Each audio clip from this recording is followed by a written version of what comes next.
थुंग दारू पीते पीते अपनी बीवी और बच्चे के साथ ससुराल से घर लौट रहा था। थुंग थुंग एक देवड़ा था, फिर भी थुंग थुंग को दारू पीते देखकर उसकी पत्नी कभी कुछ नहीं बोलती थी, क्योंकि थुंग थुंग भले ही देवड़ा हो लेकिन कभी अपनी बीवी बच्चे को भूखा नहीं सोने देता था। वह अपनी बीवी और बच्चे से बहुत प्यार करता था और थुंग थुंग देवड़ा बना ही इसलिए था क्योंकि वह एक गरीब किसान था। उसे हमेशा एक ही बात सताती रहती थी, अगर कभी फसल अच्छी नहीं हुई तो क्या होगा, और अगर उसे कुछ हो गया तो उसकी बीवी बच्चे का क्या होगा। इसी बेकार टेंशन की वजह से थुंग थुंग देवड़ा बन गया था।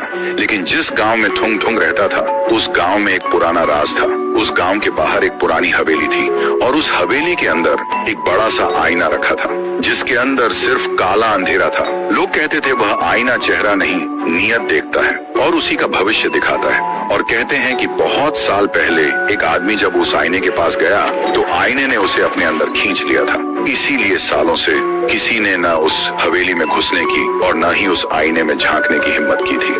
एक दिन थुंग थुंग उसी पुरानी हवेली के पास से अपने खेत की तरफ जा रहा था, तभी उसकी नजर उस हवेली पर पड़ गई। वह सोचने लगा, अगर ये आईना सिर्फ लोगों का भविष्य दिखाता है तो लोग इससे इतना डरते क्यों हैं। इसी सोच में वह धीरे धीरे हवेली के अंदर जाने लगा। लेकिन थुंग थुंग उस वक्त नशे में था, इसलिए उसे याद ही नहीं रहा कि वह आईना सिर्फ भविष्य नहीं बल्कि इंसान की नीयत भी देखता है। फिर वह हवेली के अंदर आकर चुपचाप उस अंधेरे आईने के सामने खड़ा हो गया और मन ही मन सोचा, बस इतनी सी दुआ है, मेरी मेहनत रंग ला जाए, मेरी बीवी बच्चे भूखे न सोए। और तभी आईने के अंदर उसका चेहरा नहीं दिखा बल्कि हरी हरी खेती लहरा रही थी, सुनहरी फसल हवा के साथ झूम रही थी और उसके घर से हंसी की आवाज आ रही थी। थुंग थुंग की आंखों में आंसू आ गए। वह बिना कुछ बोले आईने के सामने हाथ जोड़कर वहां से चला गया। पर ये सब गांव का एक चोर छुप कर देख रहा था।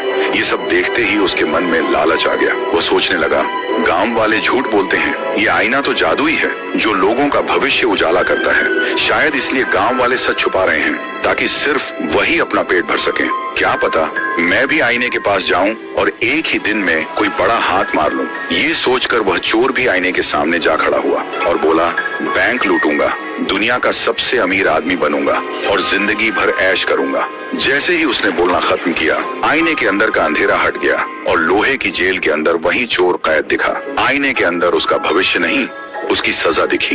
ये देखते ही चोर का शरीर कांपने लगा। वह गुस्से से चिल्लाया, झूठ है, सब झूठ है, और गुस्से में आईना तोड़ने लगा। लेकिन तभी आईना हिलने लगा और एक ही झटके में उस चोर को अपने अंदर खींच लिया। तो दोस्तों, भविष्य देखने के लिए किसी जादुई आईने की जरूरत नहीं होती। सच तो ये है कि इंसान की नीयत और उसके कर्म ही उसका असली आईना होते हैं।